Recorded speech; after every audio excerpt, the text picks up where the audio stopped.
The house was too quiet for a Tuesday afternoon. Naomi stood at the front door, her suitcase still in her hand, heart pounding with a strange unease she couldn't explain.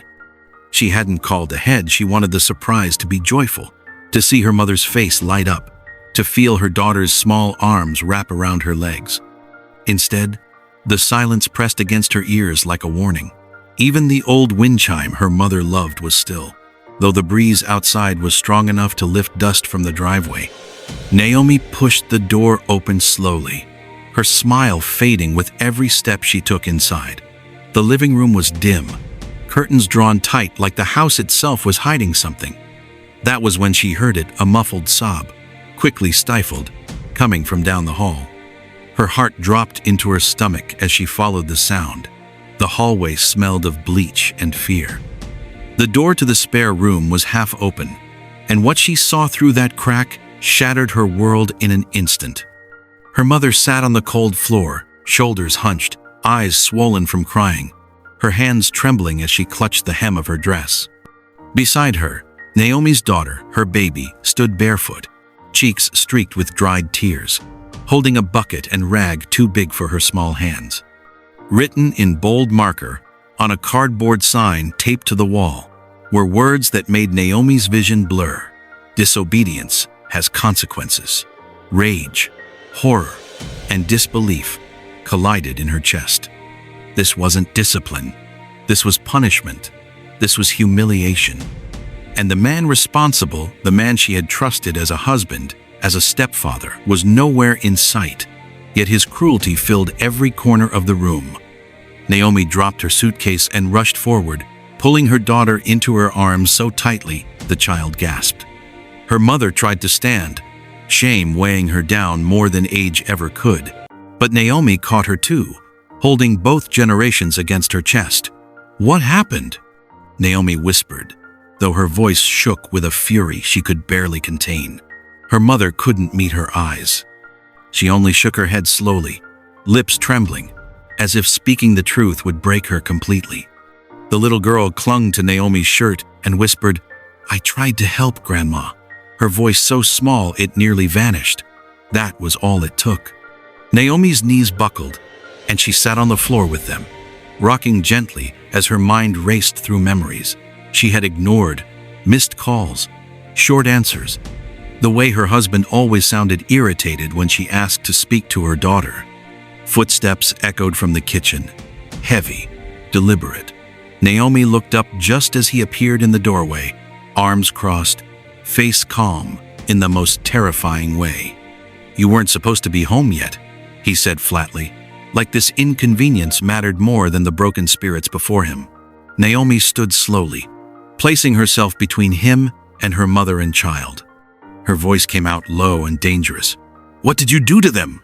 He smirked, glancing at the sign on the wall, like it was a lesson proudly taught.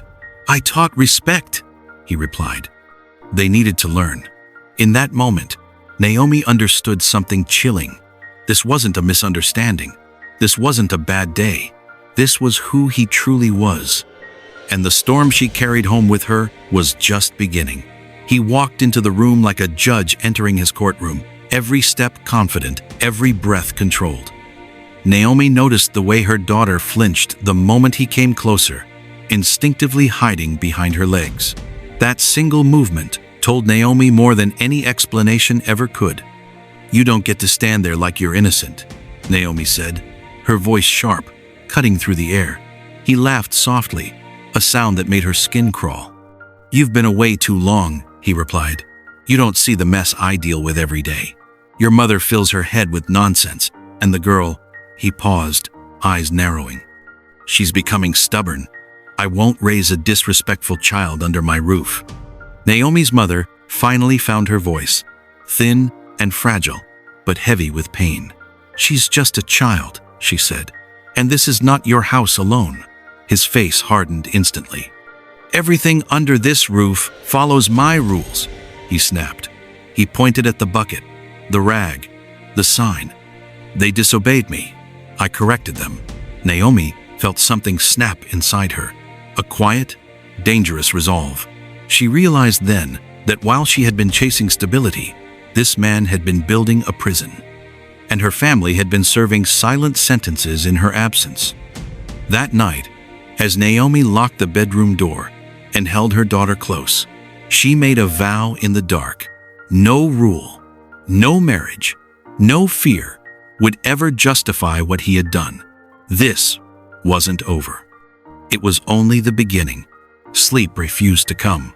Naomi lay awake on the edge of the bed, staring at the faint crack of light under the door, listening to every sound in the house. Her daughter slept curled against her side, fingers still knotted in Naomi's shirt, as if letting go might make the nightmare return. Across the room, Naomi's mother sat upright in a chair, refusing the bed, her pride wounded deeper than her body. Every creak of the floorboards made Naomi's muscles tense. She replayed the past year over and over, how he insisted her mother move in to help, how he volunteered to look after her daughter when work sent Naomi away, how arguments always ended with him reminding her who paid the bills. The signs had been there, screaming quietly while she was too busy surviving to hear them. Sometime after midnight, the door handle turned. Naomi was on her feet instantly, heart pounding, eyes burning. He stood there, irritated by the locked door. "You're turning this into something it's not," he said through the wood. "You're emotional." The word felt like an insult, carefully sharpened. Naomi leaned close to the door and whispered back, her voice steady in a way that surprised even her. "If you ever touch them again, this house will be the least of your problems." Silence followed, long, heavy, dangerous. He walked away without a word. Naomi exhaled slowly, knowing one thing for certain: this man did not like being challenged, and men like that never stopped easily. Morning came with forced normalcy. The smell of fried eggs drifted from the kitchen as if nothing had happened, as if cruelty could be wiped away overnight. Naomi watched him move around the stove, humming softly. The same man who had terrorized her family, now playing the role of a caring husband. Her daughter sat stiff at the table, eyes lowered, answering only when spoken to. Naomi's mother tried to help, but he stopped her with a sharp look. "Sit," he said calmly, too calmly.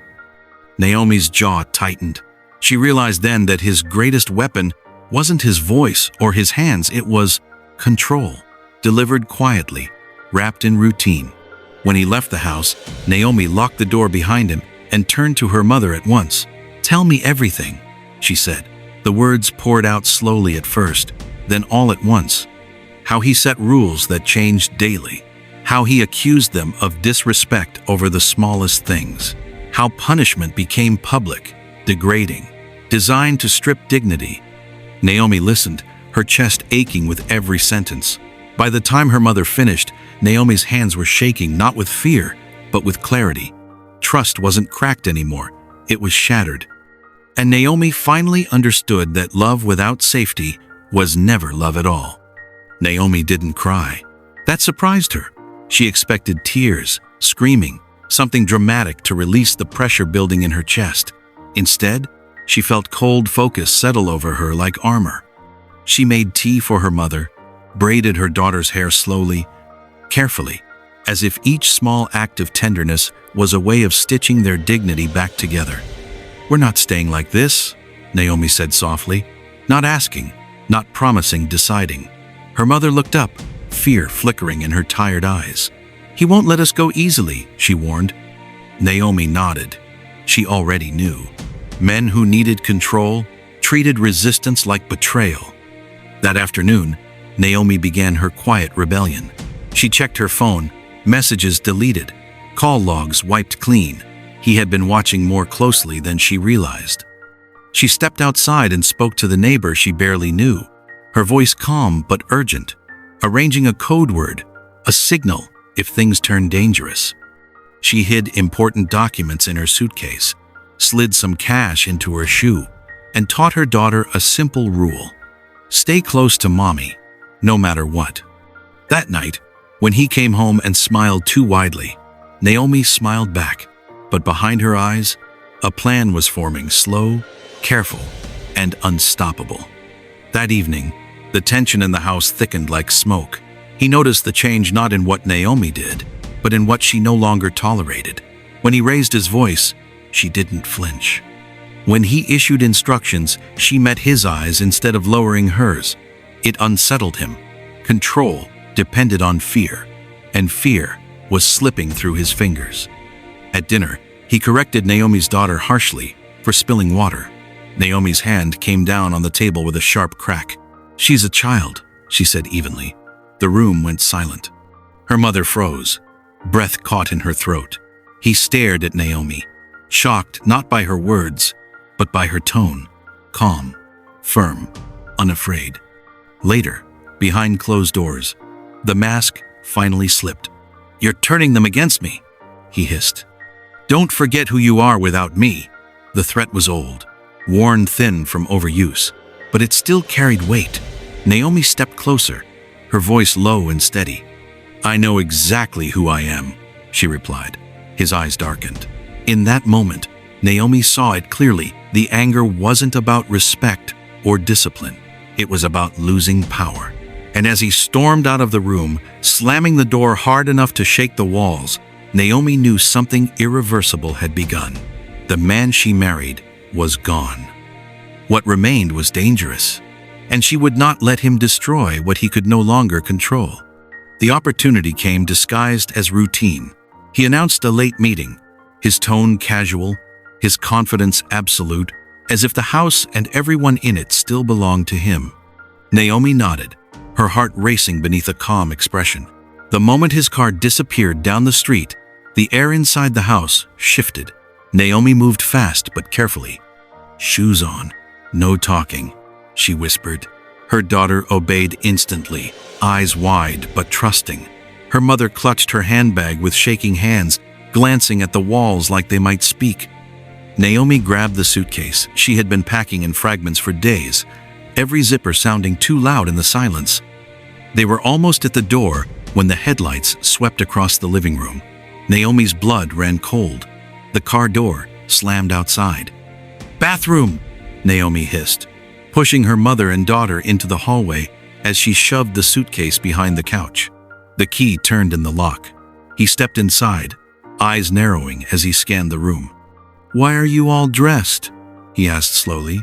Naomi forced a smile that didn't reach her eyes. "Power outage at Mom's sister's place," she lied. "We were going to check on her." The lie hung between them, fragile as glass. He stared at her for a long moment, then laughed softly. "Next time," he said, stepping aside, "ask permission." As he walked past, Naomi realized the truth with terrifying clarity. They weren't free yet, but they were no longer trapped either. The door had cracked open, and next time, she wouldn't hesitate. The next morning, Naomi made calls she had been delaying for weeks. Her voice was quiet but urgent, asking for help without explaining everything, just enough to alert allies who could intervene if things went wrong. Her mother watched, still trembling, but Naomi felt a spark of hope she hadn't allowed herself in months. Even her daughter, small and frightened, began to ask questions in whispers. Naomi answered carefully, teaching her to trust but remain cautious, showing her the world beyond the walls of cruelty. Every step was deliberate, every word a shield. Later that day, Naomi ran into a neighbor she barely knew but had once exchanged polite hellos with. Naomi's heart skipped when she mentioned what had been happening in hushed tones.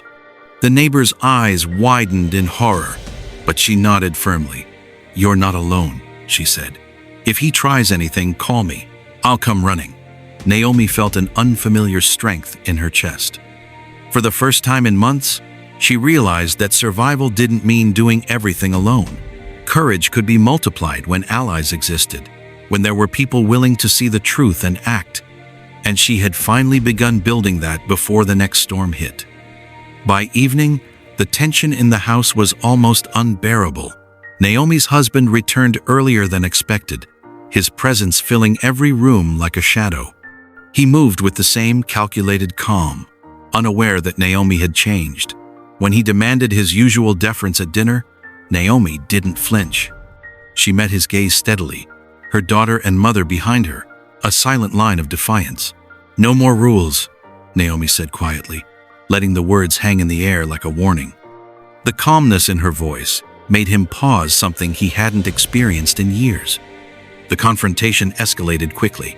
He tried to assert control through intimidation, stepping closer, raising his voice. Naomi's mother spoke up for the first time, her voice trembling but strong. "We are not your prisoners," she said. The man's face contorted in anger, his power challenged in front of those he had tried to dominate. Naomi felt a thrill of determination. She knew this confrontation was dangerous, but it was necessary. For the first time, the house felt like her own, even as the man who had ruled it with fear realized his hold was slipping. And in that realization, Naomi found an unshakable truth. Fear had finally met resistance, and resistance was contagious. After the confrontation, the house was thick with unease. Naomi's husband stayed mostly in his study, muttering to himself, his authority quietly crumbling.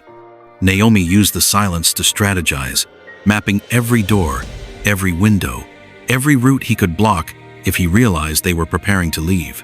Her mother sat beside her, wringing her hands, but this time, she listened instead of trembling. Naomi explained the plan in simple steps: gather essentials, signal the neighbor if he noticed anything, and move quickly when the time was right. Her daughter's eyes sparkled with quiet courage, a reflection of Naomi's own determination. That night, Naomi checked the locks twice, set her phone to silent with emergency numbers ready, and quietly whispered to her daughter, "Tomorrow, we take back what's ours." Her mother nodded, finally letting herself hope. Naomi felt the weight of months of fear beginning to lift, replaced by the heavy but righteous burden of action. She knew it wouldn't be easy, and danger still lurked in every corner of the house, but clarity had come. The plan was no longer a dream, it was a promise, and promises to protect family could never be broken. The house was unusually quiet that night, almost as if it knew something was about to change. Naomi had stayed up late, double-checking every detail of her plan, every hidden key, every escape route. Her daughter slept in her arms for a few hours, finally resting after days of fear, while her mother sat nearby, alert yet trusting Naomi completely. The adrenaline hummed through Naomi's veins, steady and precise.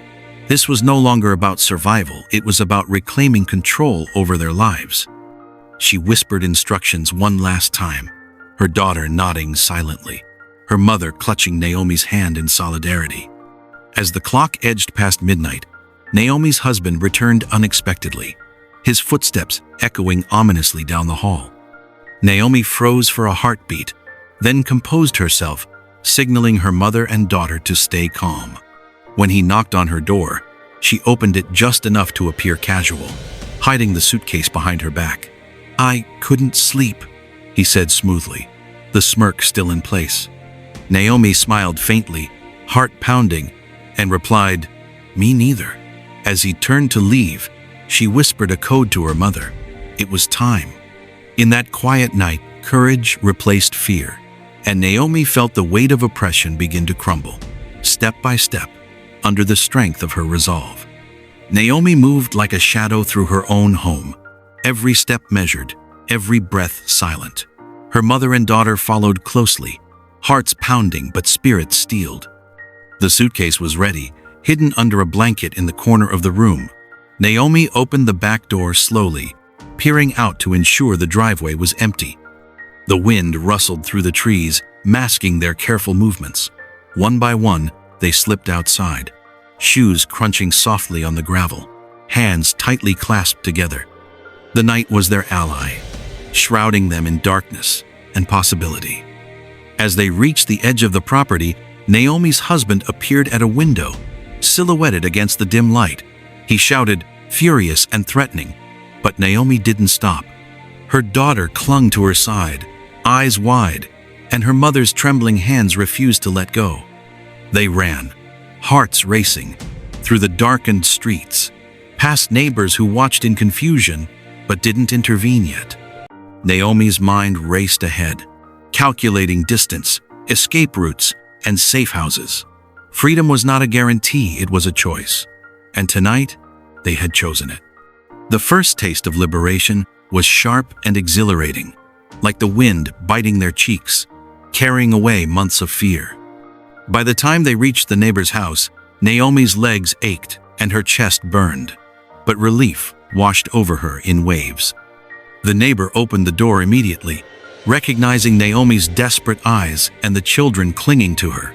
"Come in, quick," she urged, ushering them inside before Naomi could even explain. Inside, warmth, light, and safety wrapped around them like a protective blanket.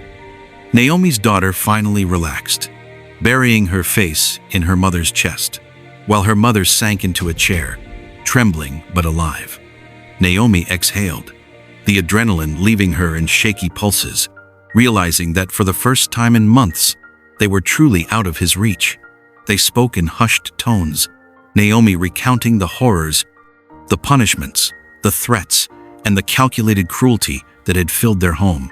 The neighbor listened, anger and disbelief flickering across her face. "You're safe now," she said firmly. "He can't touch you here, and I will help make sure he doesn't." Naomi felt tears sting her eyes, not from fear, but from relief. The battle wasn't over, and the journey toward justice was just beginning. But for the first time, Naomi saw a path forward. They were together, unbroken, and that was more powerful than any fear he had ever wielded. The next morning, Naomi knew she couldn't hide forever. She contacted authorities, sharing every detail of the abuse, every humiliating punishment, every instance of control and fear.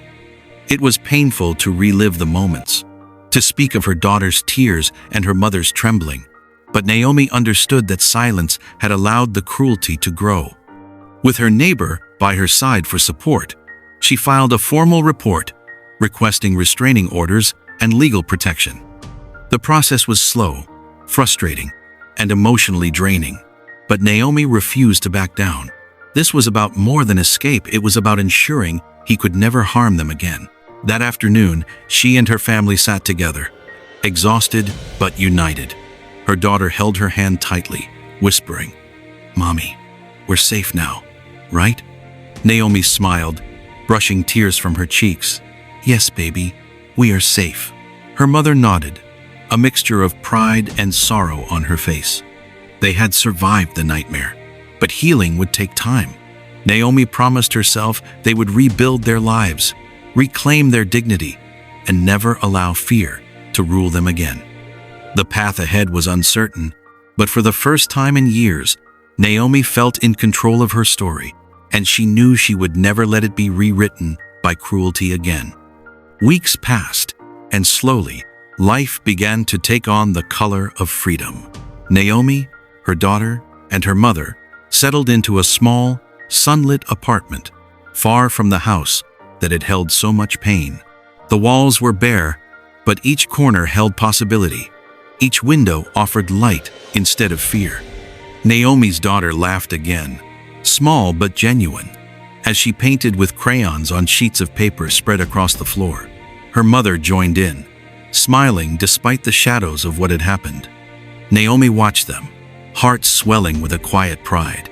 They had endured cruelty, humiliation, and fear, but together, they had emerged stronger, their bonds unbroken.